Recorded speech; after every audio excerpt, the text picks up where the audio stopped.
Mudar de carreira, de país, de opinião. As mudanças estão aí mesmo que você não seja agente delas. Alô, menopausa? Dá para passar mais tarde, por favor, que esse mês não vai estar dando.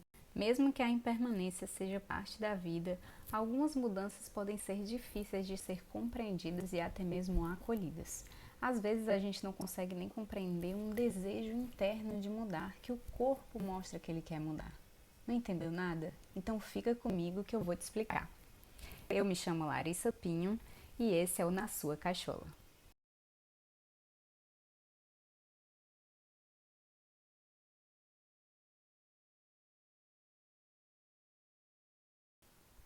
Assim como todo mundo, eu já passei por algumas mudanças na minha vida. Algumas, né, eu escolhi mudar, outras, né, nem foram tão por escolha. Mas hoje eu vim compartilhar com vocês algumas ferramentas que eu aprendi, que eu levo para a minha vida com essas mudanças que aconteceram. A primeira delas é que às vezes é importante a gente mudar de ponto de vista.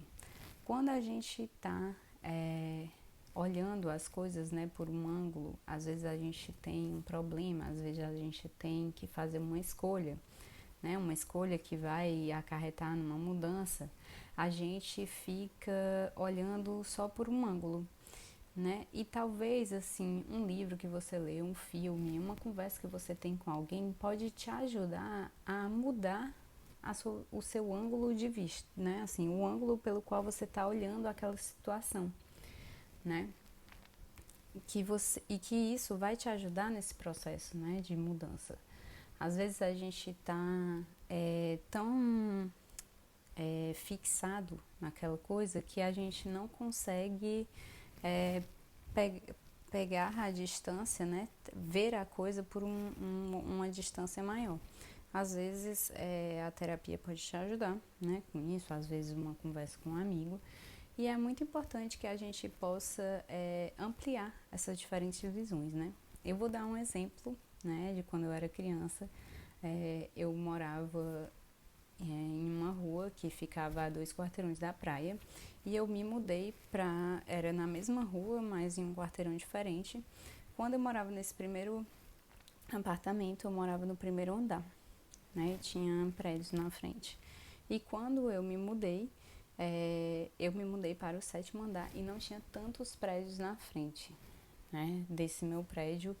E quando eu cheguei lá, eu fiquei maravilhada com a vista que a gente tinha do mar, né? O meu quarto tinha uma janela que dava a vista direto para esse mar lindo de Fortaleza. E eu fiquei tão maravilhada que eu tirei várias fotos nessa época, as fotos eram de filme. Minha mãe não ficou tão feliz quando ela foi revelar as fotos, porque tinha algumas fotos da mesma paisagem. E é apenas uma mudança simples que te ajuda a ver as coisas de uma forma diferente, né? Às vezes a gente tá enxergando só a parte ruim, né? E subir alguns andares vai te fazer ver uma vista mais ampla, né? Outra coisa importante sobre mudança é que é importante que a mudança faça sentido para você, né? Não adianta de nada a gente mudar, às vezes no olho do furacão a gente se perde da gente mesmo e acaba fazendo escolhas que não fazem tanto sentido pra gente. Então, se conectar com você mesmo é algo muito importante diante de uma mudança. Quando eu me mudei de apartamento, eu fui morar sozinha, eu tive que redescobrir o que fazia sentido para mim e o que eu gostava de fazer sozinha, porque é isso, né? Você tem uma sexta-feira que você chega em casa depois do trabalho e você diz assim, nossa, eu não recebi nenhum convite para sair, e aí, hoje eu vou fazer o quê, né? E um, uma coisa que eu acho muito importante, né? Às vezes isso pode acontecer, essa desconexão com você, por exemplo, quando a gente muda de casa, quando a gente termina um relacionamento, porque às vezes a gente estava tão acostumado, né, a estar no relacionamento, fazer as coisas com a outra pessoa que a gente não sabe, às vezes, nem do que a gente gosta, né? Se a gente gosta de ir pro cinema sozinho, qual é o tipo de filme, às vezes acontece essa desconexão. Então, uma coisa que eu acho bem importante é que a gente consiga manter, né, essa conexão com a gente mesmo, né? Como diz minha maravilhosa supervisora, a gente tá ali coladinho com a gente. Quando a gente tá coladinho com a gente consegue atravessar processos de mudança de uma forma mais leve. E uma outra coisa sobre o processo de mudança é que eles precisam de tempo para se assentar, né?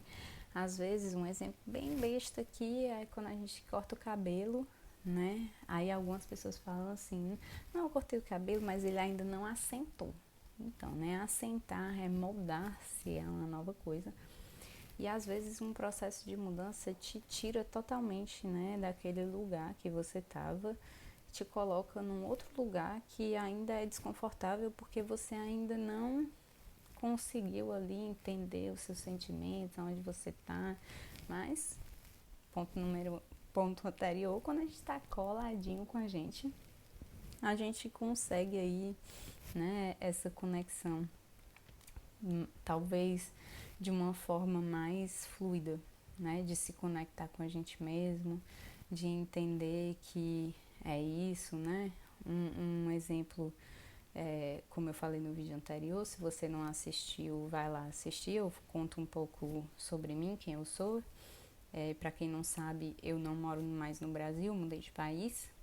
E essa é uma mudança que eu ainda estou assentando, né? Eu ainda estou nesse processo, né, de me adaptar a essa nova cultura, a essa nova língua, né? E tudo isso requer, né, essa paciência para esse assentamento, para essa acomodação. Uma pausa no nosso vídeo para lembrar que se você lembrou de alguém, compartilha. Se você está gostando do conteúdo, curte. E se você tem alguma dúvida ou quer fazer algum comentário ou sugestão, comenta aqui. Uma outra coisa importante sobre mudanças é: não ignore os sinais.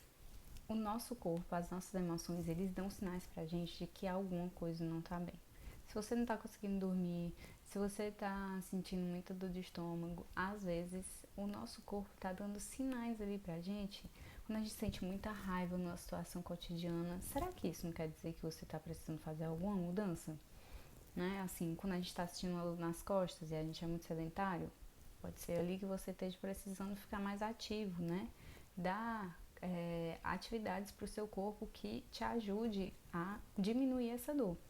Então, não ignore os sinais, né? Às vezes, quando a gente diz um sim querendo dizer não, a gente fica com raiva, né, desse sim que a gente disse, porque pode ser que ele esteja prejudicando a gente, ou pode ser que a gente não queria fazer aquilo, mas a gente foi lá e fez. E como a gente disse sim querendo dizer não, a gente fica com raiva, o nosso estômago dói. Então, não ignore os sinais do seu corpo e nem das suas emoções, certo? Uma outra coisa é: seja gentil com o seu processo, né? A mudança, ela requer tempo. A mudança é um processo. Quando você decide mudar, você não vai simplesmente de uma hora para outra apertar um botão e mudar coisas que você está acostumado a fazer há muito tempo. Por exemplo, eu tenho 36 anos e vamos dizer aqui que eu sempre fiz uma determinada coisa de uma determinada forma. E aí, um dia eu percebo que aquilo não me faz bem, que aquilo não está me fazendo bem, está me trazendo mais problemas do que soluções, que aquilo está me trazendo mais malefícios do que benefícios, e aí eu vou e decido mudar. Quando esse processo de mudança começa, pode ser que eu acerte, pode ser que eu erre, pode ser que eu acerte, aí eu erre e erre de novo e erre uma terceira vez. Mas a constância, né, da minha tentativa de mudança, da minha tentativa de achar novas respostas que façam sentido para fazer isso, fazer uma coisa ou resolver uma situação XYZ, né, é o que vai me ajudar nesse processo. E eu preciso acolher essa dificuldade de ter errado de novo, né? De ter que repetir a mesma coisa, de ter cometido o mesmo erro, faz parte do processo, porque a mudança ela requer tempo, né? Então seja gentil com você mesma, com o seu processo e entenda que faz parte. Porque a coisa mais importante de tudo é, gente, nós podemos mudar. É tão bom essa sensação de entender que a gente pode sim mudar de opinião, a gente pode sim desistir de alguma coisa que fazia muito sentido pra gente e de repente agora não faz mais, né? A gente pode mudar maus hábitos, a gente pode até mudar bons hábitos se aquilo não estiver mais fazendo sentido pra gente. E eu não sei pra vocês, mas pra mim isso é muito reconfortante, né? Saber que eu não preciso o tempo todo, né, escrever as minhas opiniões e as minhas decisões numa pedra. Eu posso apagar, eu posso refazer, eu posso ressignificar e eu posso voltar atrás, né, e seguir a minha vida. Obrigada por ter acompanhado até aqui. Se você gostou desse vídeo, dá uma curtida, compartilha também com seus amigos. E se você tem alguma dúvida ou comentário, se você tiver alguma sugestão, escreve aqui nos comentários para mim, que eu vou ter o maior prazer de ler e de responder. Então é isso, nos vemos no próximo vídeo.